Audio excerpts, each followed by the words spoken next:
What's up, guys? Welcome back to another video. And today we're gonna be playing. I'll be right back.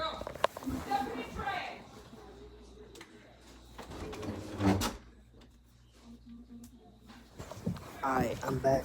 I should not watch this, but I'm gonna watch it anyways. Let's get started. I say 3 disturbing.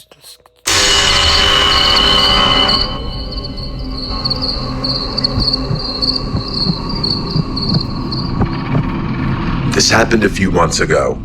I've been driving for Lyft for a few years now, and I usually stick to late night shifts. The roads are quieter and the tips are better, but there is a trade-off. Every once in a while, you get a story that sticks with you, and not in a good way. I'd always thought of myself as careful. I've dealt with my fair share of odd passengers, but nothing, and I mean nothing, even came close to being as strange as what I'm about to tell you. I didn't have a dash cam at the time, and that night was the main reason I installed one. It started off normal enough, just me and the odd sounds my car would occasionally make. I've got this beat-up 2005 Volvo, but it's reliable as hell. The streets were quite literally deserted, which, like I said earlier, I preferred. Sometime after 2 p.m., I got a request from a convenience store nearby. Seemed harmless at first, but for some reason, I got this weird feeling in my gut about it. You ever get that feeling like something's off, but you can't explain why? That's exactly what hit me as I drove up. Before I even saw the guy, I figured out why I was getting that gut feeling.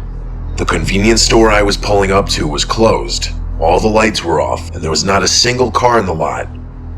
As I pulled closer, I saw him. I made sure to drive pretty slowly so I could get a good look at him. He was pacing outside the store, wearing this ratty hoodie that looked like it hadn't seen a washing machine in years. I'm not kidding about that. There was literally a hole in the sleeve.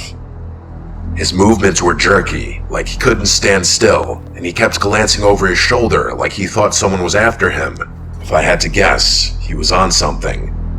I probably should have just canceled the ride and driven away. I even hovered my finger over the cancel button, but I didn't for whatever reason. I unlocked the doors, and he slid into the back seat without a word. I regretted my decision the moment I took my foot off the brake. Most people either scroll on their phones or stare out the window, but not him. He just sat there, staring at me through the rearview mirror, not blinking, not looking away, just staring directly at me. I tried not to stare back, but I couldn't help but catch his eye a couple of times. He looked kind of angry, which was also pretty unsettling. I tried to ignore him and turned on the radio to break the silence. I don't even remember which station I clicked on, but the moment the music started playing, he snapped at me to turn it off. His voice was deep and a little raspy, and I could tell he was a smoker right away. That kind of Family proof your family with Life 360. Sorry, Excuse me? Pick a number 1 through 100. 99, 75. 73. 57. 50. 70. It caught me off guard, and I jerked the steering wheel a little bit. I resisted the urge to look at him in the mirror and just did as he said, gripping the wheel a little tighter. I didn't say anything, and we drove in silence for a while. I thought maybe he'd just sit there quietly until we got to his stop.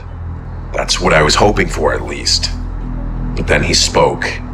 I remember the conversation like it was yesterday. He asked me if I ever picked up someone I shouldn't have. That question hit me like a brick. I let out this awkward laugh and said, well, I hope not. I was trying to keep it light, but he didn't react. He just leaned back and muttered something to himself that I couldn't hear. Then he started going on about how he used to be an Uber driver and he quit because some punk stole some stuff from his car. He was slurring his words a bit, so I couldn't make out everything he said, but I got the gist of the story for the most part.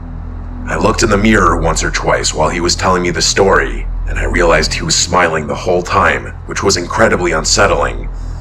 A normal person wouldn't smile talking about something like that. He concluded his story by saying, "It's funny how much trust you put in someone sitting right behind you." That comment was what did it for me. I started thinking about him as more of a threat than just a crazy drug addict. Unfortunately, there wasn't much I could do about it. I felt my pulse speed up. I kept my eyes on the road, but my mind was spinning. I glanced at the GPS, focusing on the destination like it was some kind of lifeline, but the guy did not know when to stop talking. He kept babbling about nonsense, some of it concerning and some of it just gibberish. I honestly couldn't keep up.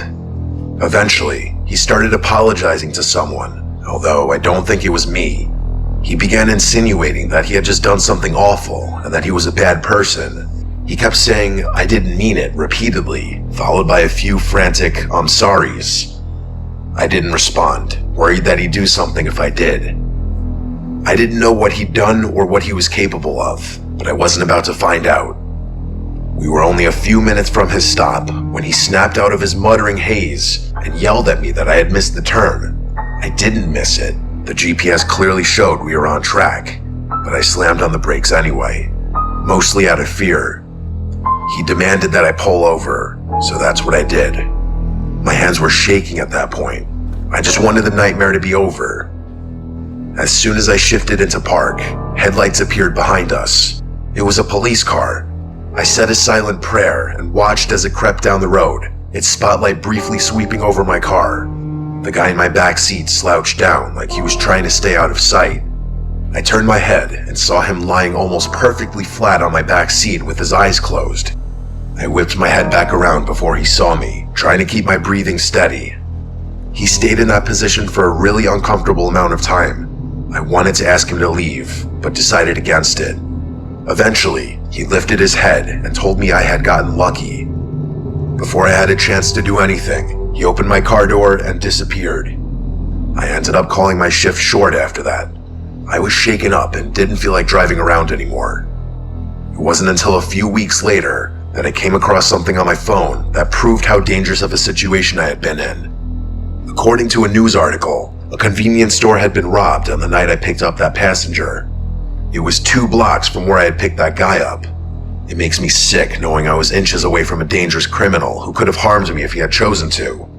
I'm a little scared to contact the police about this. I try to avoid law enforcement for various personal reasons I won't get into. I'm not really sure if my report would even help. Either way, I'm much more cautious about who I let in my car. Okay guys, that's gonna be an end for today's video. Peace out.